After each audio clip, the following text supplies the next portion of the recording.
नमस्कार दोस्तों, आज मैं इंडियन पॉलिटी का 8वां लेक्चर ले रहा हूँ। आपको राष्ट्रपति मैंने पढ़ा दिया था कि राष्ट्रपति का चुनाव कैसे होता है। आज राष्ट्रपति पर महाभियोग पढ़ा रहा हूँ। आगामी जितने भी एग्ज़ाम हैं, जैसे 70 BPSC, UP PCS, RO ARO, Bihar शिक्षक भर्ती 3.0 सभी के लिए महत्वपूर्ण है। तो दोस्तों, अगर वीडियो को पहली बार देख रहे हैं तो लाइक, सब्सक्राइब और शेयर ज़रूर करें। और इस बार फोकस कीजिए, बहुत सारे एग्ज़ाम आने वाले हैं। चुनाव के कारण जितने भी एग्ज़ाम डिले हुए हैं, 1-2 महीने के अंदर सब एग्ज़ाम होने वाले हैं। तो आप लोग जम के पढ़िए और रिजल्ट लाइए। मेहनत के आगे सब कुछ संभव है। पढ़िए। और अगर 70 BPSC, UP PSS टारगेट है तो अभी से आप अच्छे से पढ़िए। क्या पढ़ना है, क्या नहीं पढ़ना है, वीडियो बना दिया हूँ, प्लेलिस्ट में जाके आप लोग ज़रूर देखिए। तो आज देख लीजिए राष्ट्रपति पर महाभियोग। जैसे राष्ट्रपति के चुनाव में कौन कौन भाग ले सकता था तो दोस्तों, तो लोकसभा, राज्यसभा और विधानसभा। लेकिन राष्ट्रपति के महाभियोग लगाएगा तो उसमें कौन कौन भाग लेगा? राष्ट्रपति के चुनाव में कौन कौन महाभियोग में भाग ले सकते हैं? तो दोस्तों, इसमें लोकसभा, राज्यसभा और 2 एंग्लो इंडियन और 12 मनोनीत सदस्य। तो आप देख लीजिए कौन कौन भाग लेगा राष्ट्रपति के महाभियोग में। इसमें भाग लेगा लोकसभा, लिख ही दे रहा हूँ, लोकसभा, राज्यसभा, उसके बाद दोस्तों 2 जो मनोनीत होता है एंग्लो इंडियन और 12 मनोनीत जो राष्ट्रपति द्वारा महाभियोग में भाग लेगा, लेकिन चुनाव में भाग नहीं लेगा। याद रखिएगा, वहाँ पे कन्फ्यूजन नहीं होना है। ये क्या करेगा? भाग लेगा। 2 मनोनीत एंग्लो इंडियन है दोस्तों, एंग्लो इंडियन, और 12 मनोनीत। इसको राष्ट्रपति मनोनीत करते हैं। तो दोस्तों, अगर राष्ट्रपति इनको मनोनीत करते हैं कि अगर राष्ट्रपति के चुनाव में भाग लेंगे तो राष्ट्रपति की तरफ से दे सकते हैं ना, ये वोट कर सकते हैं। इसलिए इसको राष्ट्रपति के चुनाव में भाग नहीं ले सकते। लेकिन जब महाभियोग की बात आएगी तो ज़रूर ये लोग भाग लेंगे। क्यों लेंगे? क्योंकि ये उल्टा प्रक्रिया है। अगर हटाने की बात है तो चुना है, तो अगर भाग लेंगे तो ये दोनों हटाने में तो भाग ले सकता है, 2 एंग्लो इंडियन और 12 मनोनीत से, लेकिन चुनाव राष्ट्रपति में भाग नहीं ले सकते हैं। तो ये आप लोग याद रखिएगा। इसमें हटाने में कौन भाग लेगा? तो लोकसभा, राज्यसभा, 12 मनोनीत सदस्य और 2 एंग्लो इंडियन।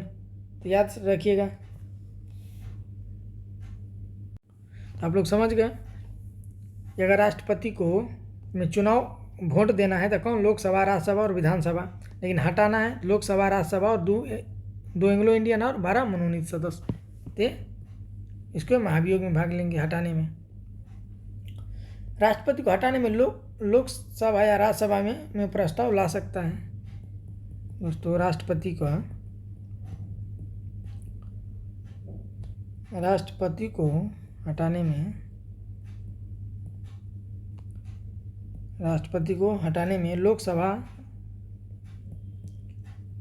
लोकसभा या राज्यसभा में प्रस्ताव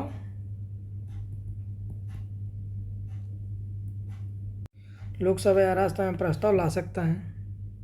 प्रस्ताव ला सकता है।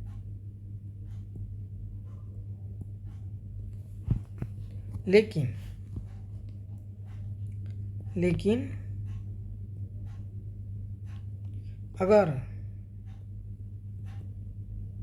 अगर लोकसभा में प्रस्ताव लाया गया, लेकिन अगर लोकसभा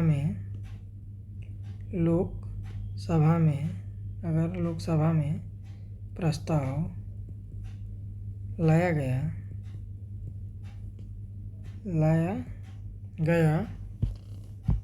अगर पास हो गया तो लाया गया, और अगर पास हो गया, पास हो गया,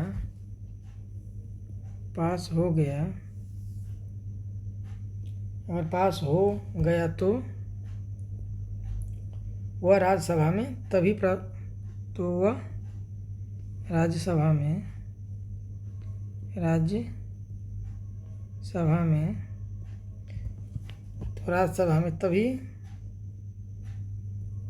तभी प्रस्ताव लाया जा सकता है, तो लाया जा सकता है। राज्यसभा में तभी प्रस्ताव लाया जा सकता है जब वह राष्ट्रपति को 14 दिन पहले सूचित करे। प्रस्ताव लाया जा सकता है जब वह राष्ट्रपति को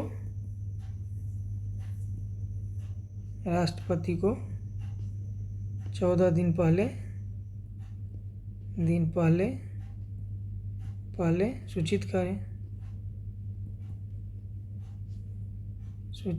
करें। तो आप लोग समझ गए, राष्ट्रपति को हटाने में लोकसभा या राज्यसभा में प्रस्ताव लाया जा सकता है। मतलब अपर हाउस या लोअर हाउस किसी में आप ला सकते हैं, कोई मतलब दोनों हाउस में, अपर या लोअर हाउस में कोई भी में ला सकते हैं। लेकिन अगर लोकसभा में प्रस्ताव लाया गया और अगर पास हो गया तो वह राज्यसभा में तभी प्रस्ताव लाया जा सकता है जब वह राष्ट्रपति को 14 दिन पहले सूचित करेगा। समझ गए? तो इस पॉइंट को आपको याद रखना है। राष्ट्रपति कोई एक ही सदन में अपना पक्ष रख सकता है, ये भी पॉइंट है, याद रखिएगा। राष्ट्रपति जो है, राष्ट्रपति के ऊपर जब महाभियोग लगाया जाएगा दोस्तों, तो राष्ट्रपति कोई एक ही सदन में अपना मत रख सकता है। राष्ट्रपति कोई एक ही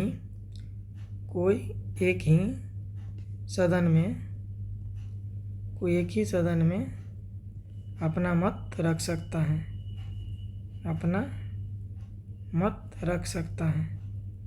रख सकता है।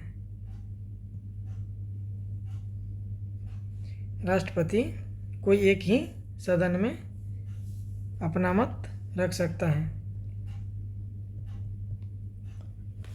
पारित रख सकता है। पारित करने में 66% वोट मतलब चाहिए राष्ट्रपति को। अगर ऊपर आप महाभियोग लगाते हैं तो उसको कितने परसेंट है? 66% से दो तिहाई से पारित होना चाहिए। मतलब पारित कितने परसेंट से होना चाहिए दोस्तों? 66% मतलब पारित होना चाहिए। 2/3 वोट से पारित होना चाहिए। वोट होना चाहिए कितने? 2/3 से पारित होनी चाहिए, मतलब 66%।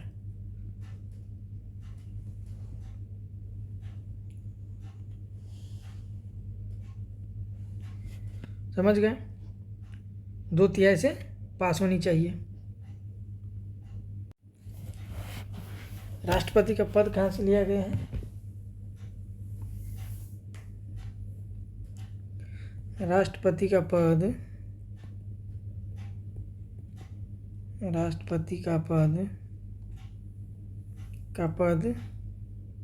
कहाँ से लिया गया दोस्तों? तो राष्ट्रपति का पद ब्रिटेन से लिया गया है। ब्रिटेन से लिया गया है। और महाभियोग राष्ट्रपति के ऊपर कहाँ से लिया गया? तो अमेरिका से लिया गया है। राष्ट्रपति के ऊपर जो महाभियोग लगा जाता है, यह कहाँ से लिया गया है? यह अमेरिका से लिया गया है, USA से लिया गया है। कहाँ से लिया गया? अमेरिका से लिया गया है। राष्ट्रपति मान लीजिए का पद जो होगा ना, तो 6 मंथ के अंदर भरना पड़ता है। राष्ट्रपति का पद 6 माह के अंदर भरना होता है। 6 माह के अंदर भरना होगा।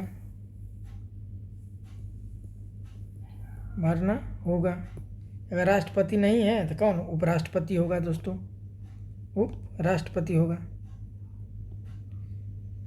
राष्ट्रपति नहीं है उस स्थिति में कौन होगा? उपराष्ट्रपति होगा। अगर ये नहीं होगा तो चीफ जस्टिस ऑफ इंडिया होगा। Chief justice CJI, chief justice of India होगा, CJI। समझ गए? CJI chief justice of India होगा। तो अगर राष्ट्रपति का पद खाली है तो उपराष्ट्रपति होगा। अगर उसके एब्सेंट में chief justice of India CJI काम करेगा। उसके बाद राष्ट्रपति का और क्या क्या काम है आगे देखिए। संयुक्त अधिवेशन राष्ट्रपति बुला सकते हैं। संयुक्त अधिवेशन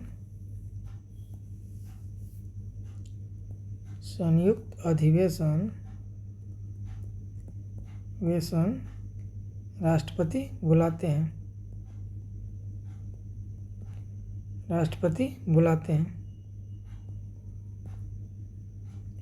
संयुक्त अधिवेशन कौन बुलाते हैं? राष्ट्रपति बुलाते हैं। जो देश कभी न कभी ब्रिटेन का गुलाम हो उसे हम कहते हैं कॉमनवेल्थ राष्ट्रमंडल। जो देश कभी न कभी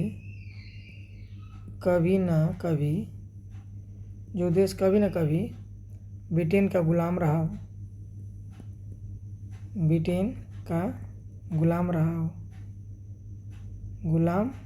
हो उसे हम राष्ट्रमंडल या कॉमनवेल्थ कहते हैं। उसे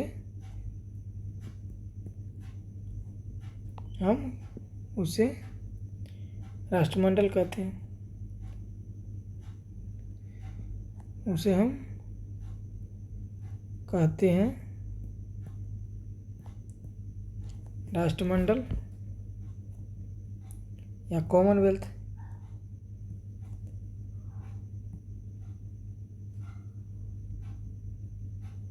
कॉमनवेल्थ या राष्ट्रमंडल कह सकते हैं आप। समझ गए? जो देश कभी न कभी ब्रिटेन का गुलाम रहा हो उसे हम कहते हैं राष्ट्रमंडल या कॉमनवेल्थ। राष्ट्रमंडल या कॉमनवेल्थ भी कह सकते हैं। समझ गए? तब आर्टिकल 72 देख लीजिए। क्षमादान की शक्ति होती है राष्ट्रपति को। आर्टिकल 72 के तहत कौन क्षमा करते हैं? राष्ट्रपति। क्षमादान की शक्ति प्राप्त है राष्ट्रपति को। आर्टिकल 72 के तहत राष्ट्रपति को क्षमादान की शक्ति प्रदान है। राष्ट्रपति को क्षमादान की शक्ति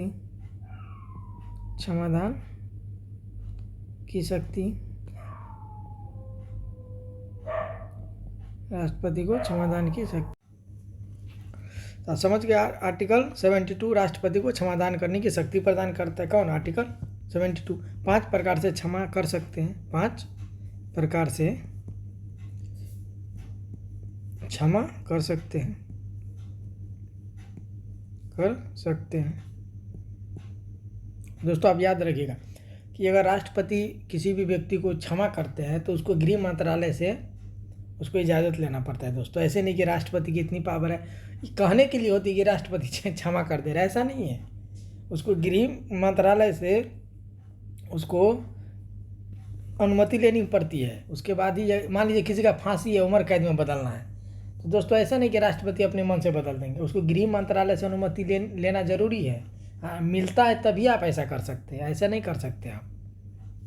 हाँ, ये गरिमापूर्ण पद है वो, लेकिन हम लोग ऐसे कहने में भी ऐसा लगता है कि नहीं राष्ट्रपति तो अति क्षमा करने की शक्ति उसको प्रदान है, लेकिन उसको प्रदान करने की शक्ति दिया हुआ है। लेकिन जब गृह मंत्रालय उसमें सहयोग करेंगे, अगर उस पर भी वो कहेंगे कि हाँ कर सकते हैं, तब ये होगा अनुमति के बाद। अगर वहाँ पे वो डिटो लगा देते कि नहीं होगा तो नहीं होगा। मान लीजिए छोटा मोटा कोई ऐसा है उसमें है तो उसमें कर दिया जाता है। जैसे आप देखिए कि जो गुजरात वगैरह में कहीं नहीं, दिल्ली का जो दंगा हुआ था उसमें जो लास्ट उसको जब कोर्ट से कुछ नहीं मिल पाया तो क्या किया, बाद में राष्ट्रपति को भी दिया गया था। उसके जो परिवारजन थे वो राष्ट्रपति क्षमादान की वो जो लिखित में दिया गया था, लेकिन राष्ट्रपति ने उसको ठुकरा दिया, उसको क्षमा नहीं किया गया। तो 5 प्रकार से क्षमादान कर सकते हैं।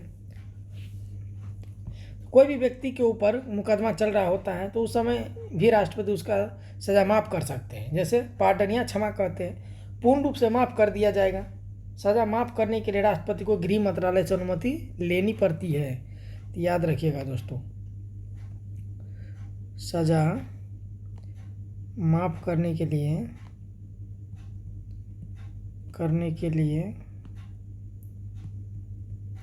राष्ट्रपति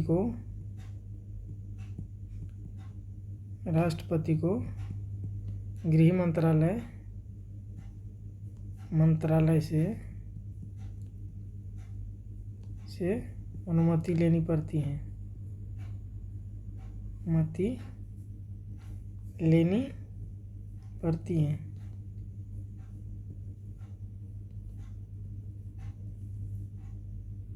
जैसे कि मान लीजिए आपकी 10 साल की जैसे कठोर की जगह 5 साल की साधारण सज़ा कर सकते हैं राष्ट्रपति।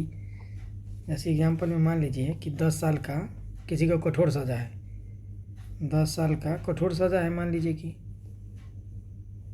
10 साल का कठोर सज़ा की जगह 5 साल की साधारण सज़ा कर सकते हैं। साधारण सज़ा में मतलब बदल दिया जाता है,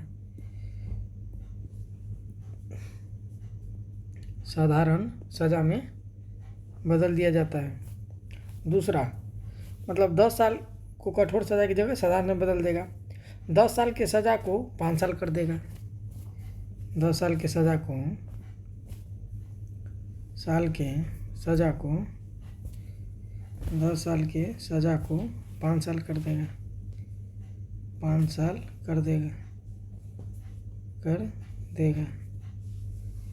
10 साल की सज़ा को 5 साल कर देगा। 10 साल का कठोर सज़ा 5 साल की साधारण सज़ा में बदल दिया जाएगा, और जो 10 साल की सज़ा को 5 साल कर देगा, मतलब कम कर दिया जाता है।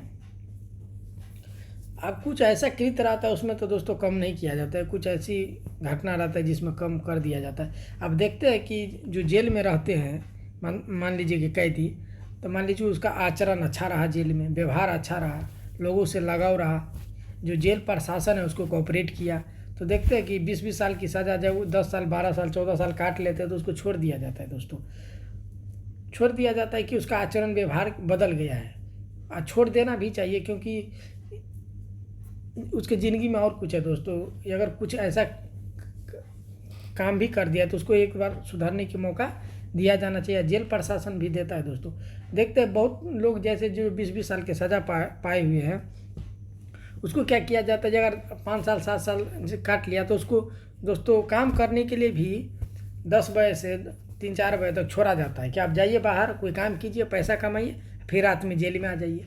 तो ऐसा भी सुविधा है दोस्तों, अगर उस पर ट्रस्ट हो गया, लेकिन आपको शाम को आ जाना है, फिर भर रात रहना है, फिर सुबह में नाश्ता कीजिए और निकलिए काम पे, फिर शाम को आ जाइए 2-3 बजे तक आप काम करके, तो उसको मौका दिया जाता है। ऐसे जेल क्यों बनाया गया है कि आप कुछ ऐसा काम न करें कि आपको जेल में रखा जाए ज़बरदस्ती, तो उसमें रखने के लिए, क्योंकि सरकार को भी घाटा है और उसमें रख के करेगा क्या आपको, तो वही बात है। गवर्नमेंट खुद नहीं चाहती है कि जेल भरा, आज देखते हैं एक जेल में जितनी कैदी की रहने की जगह उसमें डबल ट्रिपल 10 गुने कैदी रह रहा है।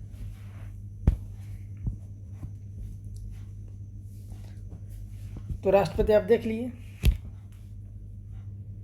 हेल्थ किसी भी कैदी को तबीयत अगर ख़राब है तो उसका उस समय उसकी इलाज पर विराम लगा दिया जाता है, उसकी सज़ा पर विराम लगा दिया जाता है। अगर किसी कैदी को तबीयत ख़राब है दोस्तों तो उसकी सज़ा पर विराम लगा दिया जाता है, क्योंकि किसी का भी तबीयत ख़राब है तो उस समय उसको सज़ा नहीं दिया जा सकता है। चाहे किसी का फांसी भी दे, फांसी का टाइम भी है, मान लीजिए किसी को फांसी हो गया टाइम है, तो उसको उस समय अगर उसका तबीयत ख़राब है, क्योंकि मेडिकल चेकअप एकदम होता है, अच्छे से मेडिकल चेकअप किया जाता है। अगर मेडिकल चेकअप में अगर उसकी कुछ खराबी आ गई शरीर के अंदर तो उसकी फांसी को रद्द कर दिया जाएगा, फ़िलहाल के लिए टाल दिया जाएगा कि अभी नहीं होगा। चाहे अगर किसी का तबीयत ख़राब है तो अगर सज़ा भी होने वाला है तो उसको रोक दिया जाता है फ़िलहाल, क्योंकि उसको चेकअप के लिए भेज दिया जाता है। आप देखते हैं कि किसी को पकड़ के ले जाता है तो पहले उसको मेडिकल चेकअप किया जाता है कि अगर बीपी शुगर कुछ भी ऐसी बीमारी ना हो। तो ये सब जेल में भी होता है। अस्थायी रूप से स्टे लगाना यह फांसी के उपयोग में के लिए होता है।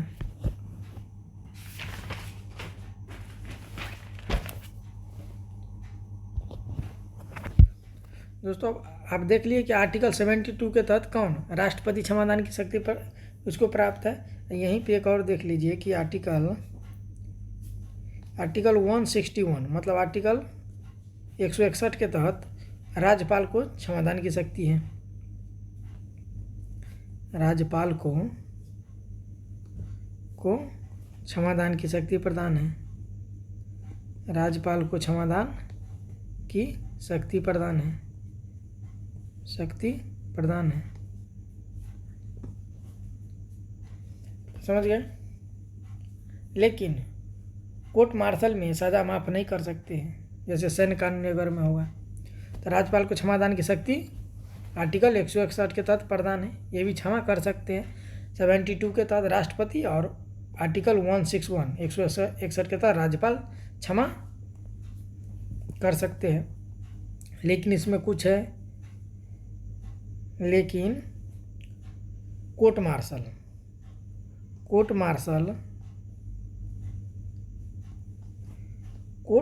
में सज़ा माफ़ नहीं कर सकते हैं। कोर्ट मार्शल में सज़ा माफ़ नहीं कर सकते हैं, नहीं कर सकते हैं।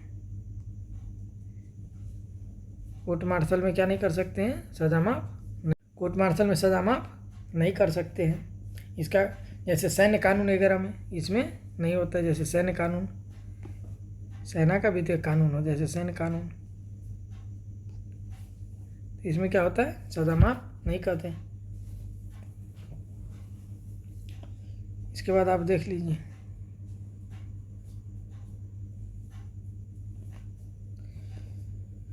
तो दोस्तों आज के लिए इतना ही। अगर वीडियो आप लोगों को अच्छा लगता है तो दोस्तों लाइक, सब्सक्राइब और शेयर जरूर करें। अगर वीडियो को पहली बार देखते हैं तो ज़रूर सब्सक्राइब करें ताकि आपको नोटिफिकेशन मिल सके।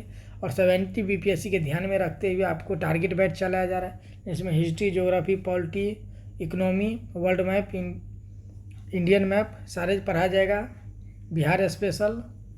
तो आप लोग जुड़िए।